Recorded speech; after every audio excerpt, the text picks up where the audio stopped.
Ladies and gentlemen, this is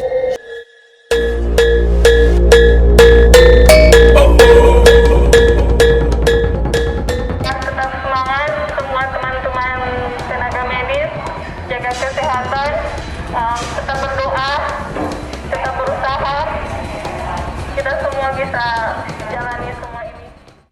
Ya, 2 orang di Indonesia dinyatakan positif corona. Dan saat ini Presiden Joko Widodo memberikan pernyataannya, kita saksikan bersama. Saya sampaikan bahwa yang Jepang ini ke Indonesia bertemu dengan anak yang anaknya ibu tadi yang berumur 31 tahun dan ibunya yang berumur 64 tahun. Dua-duanya positif corona itu ada di Indonesia di sini.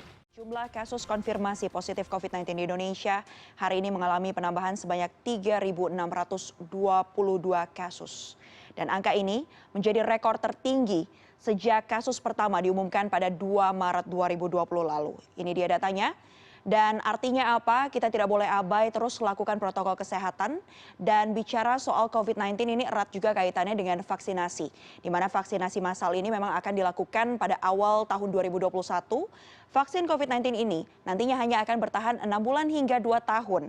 Jadi, meski ada vaksinasi, masyarakat tetap harus menerapkan protokol kesehatan untuk mencegah penularan virus corona.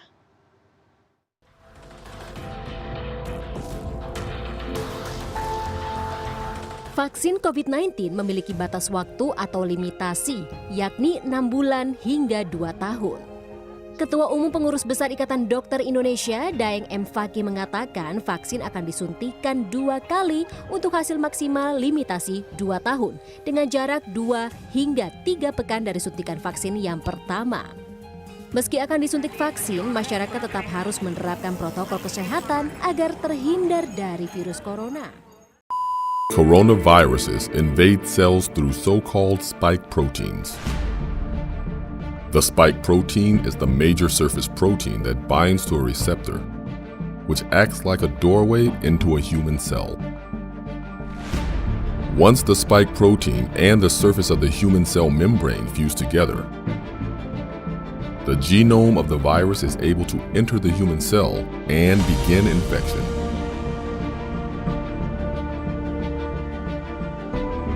Understanding the shape of the spike protein in COVID-19 is the key to figuring out how to target the virus and accelerate potential vaccines. Jason McClellan and his team at University of Texas at Austin, in collaboration with the National Institutes of Health, are credited with this important step, which may help in the development of a vaccine against the coronavirus.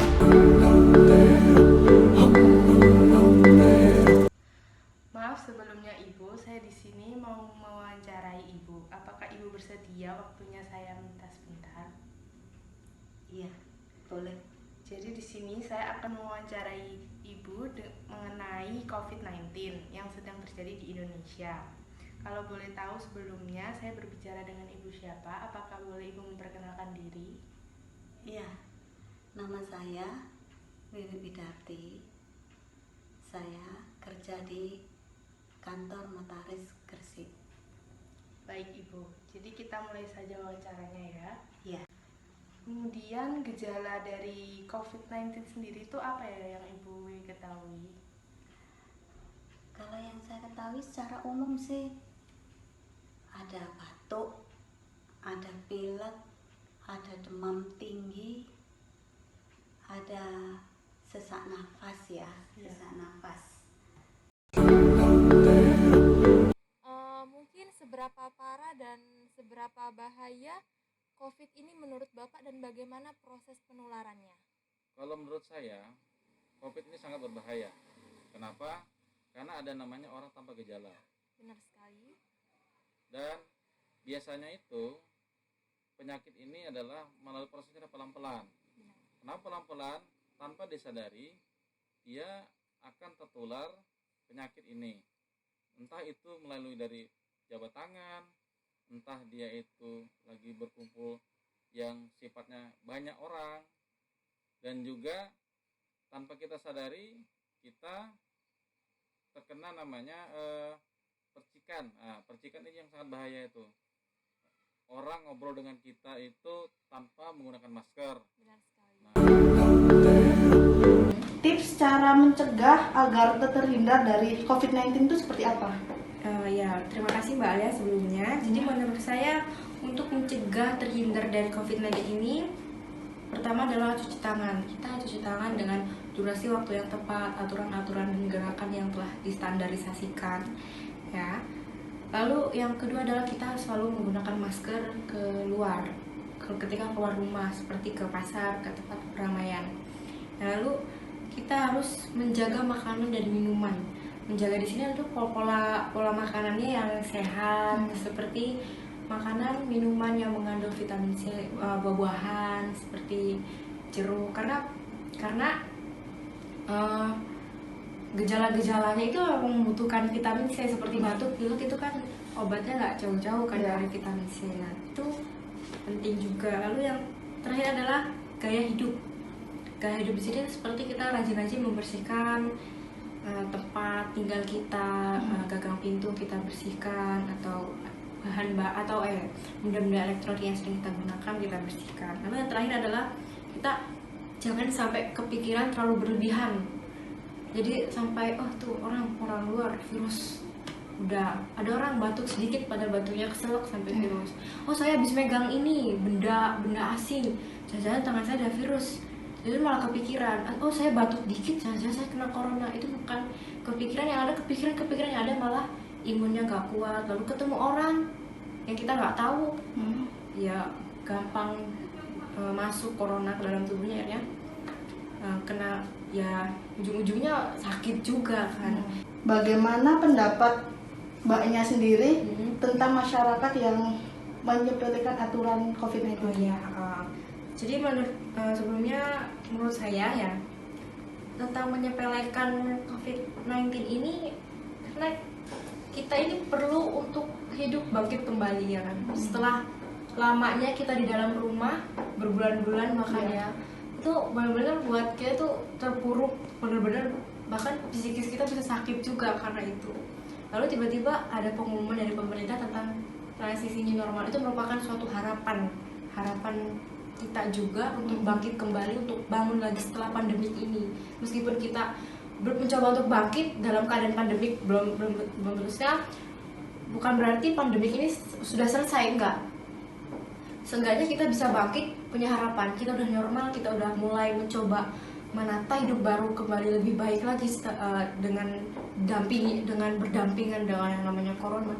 Lalu tiba-tiba pemerintah mengumumkan bahwasannya akan lockdown kembali, terutama Jakarta tanggal 14 besok, tanggal 14 September ini akan lockdown kembali. Itu merupakan menurut saya ya susah gitu loh, susah. Masyarakat udah di rumah berbulan-bulan, udah mulai bangkit, tiba-tiba dijatuhkan kembali, ingin ditutup kembali, di lockdown. Menurut saya itu susah sekali. Karena siapa sih yang betah di rumah sampai berbulan-bulan? Siapa sih yang betah sampai kepikiran gimana nih pekerjaan saya, gimana ya perekonomian keluarga saya, gimana saya menghidupi, meskipun semua itu rezeki ada yang ngatur, tapi kita juga harus berusaha. Few moments later.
Indonesia tetap semangat dan yakinlah bahwa semua bisa melewatinya.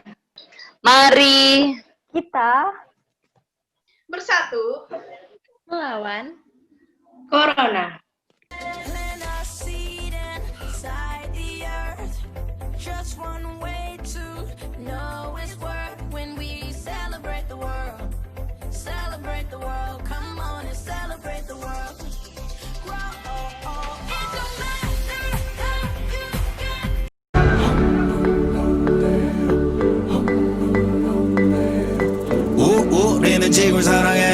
Amamos la tierra. Woman ha dicho.